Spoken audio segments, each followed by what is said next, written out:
अस्सलाम वालेकुम, welcome back to my channel. तो आज हम बात करने वाले हैं प्राइवेट मेंबर्स की, ठीक है, कि क्लास के अंदर हम मेंबर्स को प्राइवेट कैसे बना सकते हैं, ठीक है।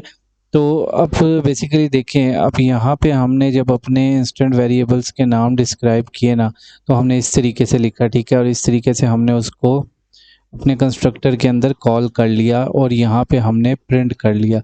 तो अब मैं जब इसको चलाता हूँ ना, तो आप देखें बेसिकली, चले मैं यहाँ पे प्रिंट वाला फंक्शन चला लेता हूँ। यहाँ पे मैं लिखता हूँ न्यू हाउस डॉट डिटेल्स।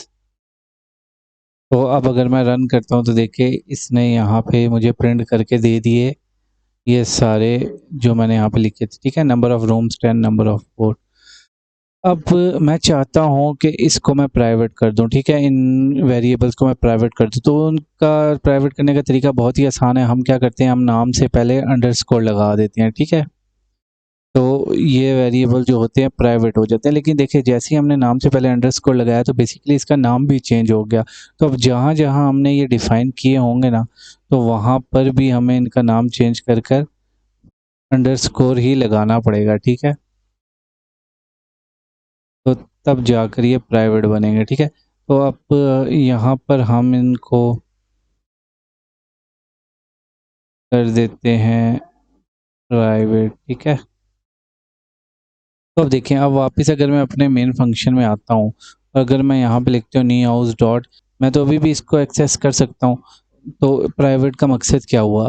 अभी मैं इसलिए इसको एक्सेस कर सकता हूँ क्योंकि देखें ये एक ही फ़ाइल के अंदर है, ये क्लास भी एक ही फ़ाइल के अंदर है और मैं इसको कॉल भी एक ही फ़ाइल के अंदर कर रहा हूँ, ठीक है? तो इसके लिए हमें क्या करना पड़ता है कि ऑब्जेक्ट को अलग क्लास में बनाना पड़ता है और जब कॉल करते हैं तो वो अलग फ़ाइल के अंदर करते हैं, ठीक है? सॉरी, क्लास कह रहा हूँ, फ़ाइल। तो अब ये एक ही फ़ाइल के अंदर है ना, तो इसके लिए मुझे क्या करना पड़ेगा, मुझे एक नई फ़ाइल बनानी पड़ेगी जो यहाँ पे मैंने बना कर रख ली, ठीक है? इसका मैंने नाम रख दिया प्राइवेट वेरिएबल, ठीक है। यहाँ से फ़िलहाल मैं हटा देता हूँ। अब मैं क्या करता हूँ, यहाँ पे अपने इस क्लास का ऑब्जेक्ट जो है वो क्रिएट करता हूँ, ठीक है। तो ऑब्जेक्ट कैसे क्रिएट करते हैं वो आपको मैंने बताया, ठीक है। सबसे पहले हम नाम लिखते हैं क्लास का, उसके बाद न्यू हाउस 1 लिख देता हूँ इसका नाम, और इक्वल करते हैं हम हाउस, ठीक है।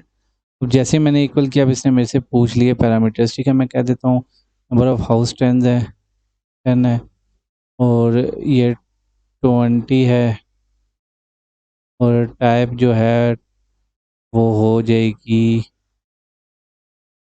PLAST, प्लास्टर लिख देता हूँ और टाइप ऑफ रूफ मैं लिख देता हूँ एनीथिंग, ठीक है। अब देखिए, अब मैंने ये वेरिएबल बना लिया ना, इसका ऑब्जेक्ट बना लिया।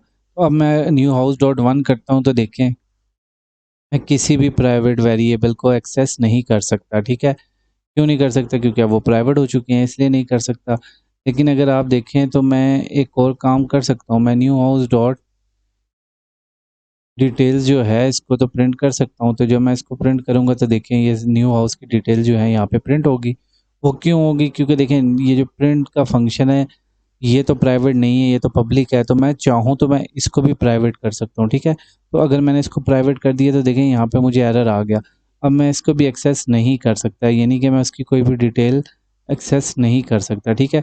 अब कंस्ट्रक्टर के अंदर तो वैल्यू पुट करनी पड़ती है, क्यों? क्योंकि देखिए कंस्ट्रक्टर हम प्राइवेट नहीं रख सकते, क्योंकि अगर कंस्ट्रक्टर प्राइवेट रख देंगे तो फिर पूरे ऑब्जेक्ट यूज़ करने का कोई मकसद नहीं रहता, ठीक है।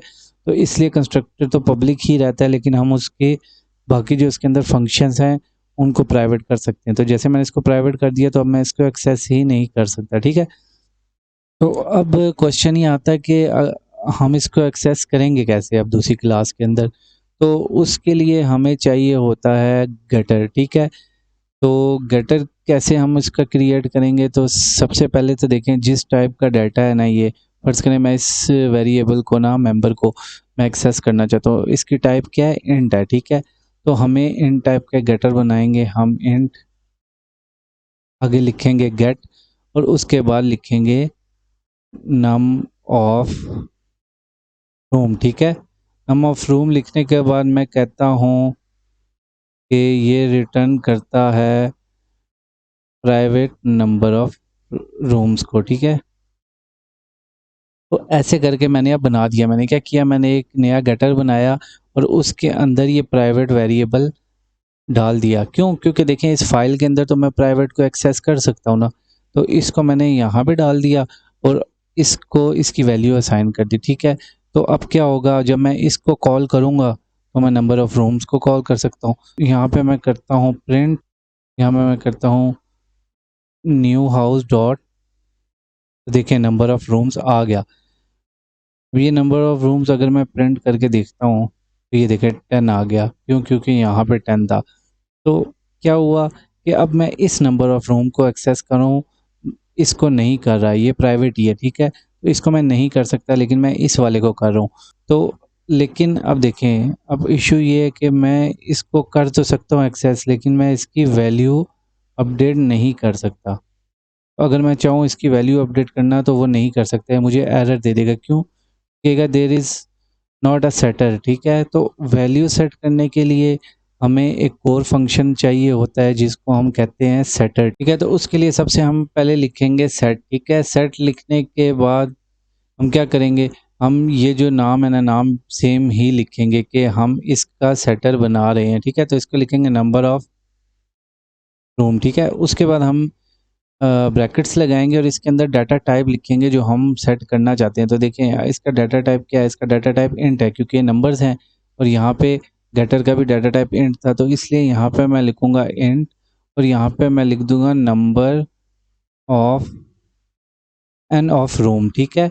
और उसके बाद मैं क्या करूँगा, मैं कर्ली ब्रेसेस लगाऊँगा और यहाँ पे मैं कर दूँगा number of rooms is equal to this number of rooms, ठीक है, एन ऑफ रूम्स। हमने क्या किया, हमने इस नंबर ऑफ रूम्स को, ये नंबर ऑफ रूम्स की वैल्यू असाइन कर दी, बेसिकली हमने सेट कर दी, ठीक है। अब ये हमारा सेटर बन गया। तो अब अगर हम यहाँ पे वापस आएँ तो आप देखें इसने ऑटोमेटिकली यहाँ पे एरर ख़त्म कर दिया, ठीक है, खुद ही एरर ख़त्म कर दिया। क्यों? क्योंकि जब भी हमने अब जैसे ही इक्वल लगाया तो उसने खुद ही उसके सेटर को वहाँ से कॉल किया, ये देखें एन ऑफ रूम्स को, और उसके अंदर ये वैल्यू असाइन कर दी। तो अब अगर मैं नंबर ऑफ़ रूम की वैल्यू 50 कर देता हूँ, ठीक है? और अगर मैं अब प्रिंट करता हूँ तो देखें नंबर ऑफ़ रूम की वैल्यू हो गई 50। तो इस तरीके से हम वैल्यू सेट भी कर सकते हैं। तो इनको लिखने का एक आसान तरीका भी है कि एक काम करता हूँ, मैं ये ब्रैकेट्स हटा देता हूँ और ब्रैकेट हटाने के बाद मैं फैट एरो लगा देता हूँ। फैट एरो मैंने आपको बताया था फंक्शन की क्लास में। तो आगे मैं लिख देता हूँ नंबर ऑफ़ रूम्स, ठीक है? तो इसका शॉर्ट वे है क्योंकि ब्रैकेट्स की जगह बेसिकली फैट एरो लग गया और अब हमें रिटर्न लिखने की भी ज़रूरत नहीं।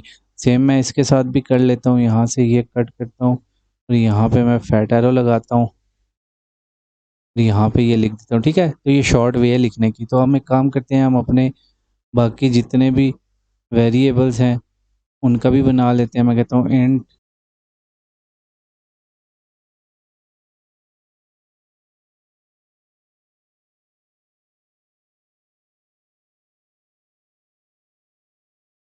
इस तरीके से हमने गेटर लगा दिए। तो अब मैं क्या कर सकता हूँ, मैं यहाँ पे प्रिंट कर सकता हूँ,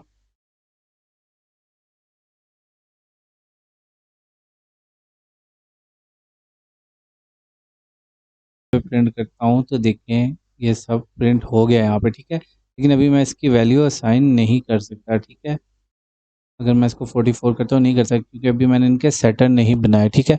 तो मैं एक काम करता हूँ, मैं सेम इसी तरीके से इनके सेटर भी बना देता हूँ।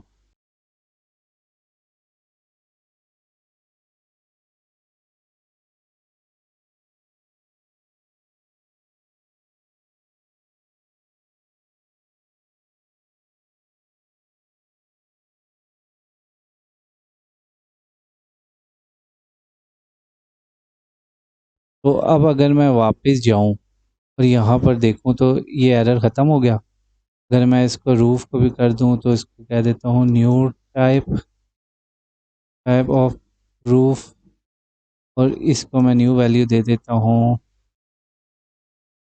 न्यू टाइप ऑफ वॉल, ठीक है। तो अब अगर मैं प्रिंट करता हूँ तो देखिए अब मैंने वैल्यूज़ सेट भी कर ली और वैल्यूज़ गेट भी कर ली, ठीक है। तो इस तरीके से हम प्राइवेट वेरिएबल्स बना सकते हैं और इस तरीके से हम उनको एक्सेस कर सकते हैं तो ये थी आज की क्लास। तो चले मिलते हैं नेक्स्ट वीडियो में। अगर आपको मेरी वीडियो अच्छी लगी तो वीडियो को लाइक करें, अगर कोई क्वेश्चन है तो कमेंट सेक्शन में पूछ सकते हैं, और चैनल को सब्सक्राइब कर लें ताकि नेक्स्ट वीडियो का नोटिफिकेशन आपको मिल जाए। ठीक है, अल्लाह हाफिज़।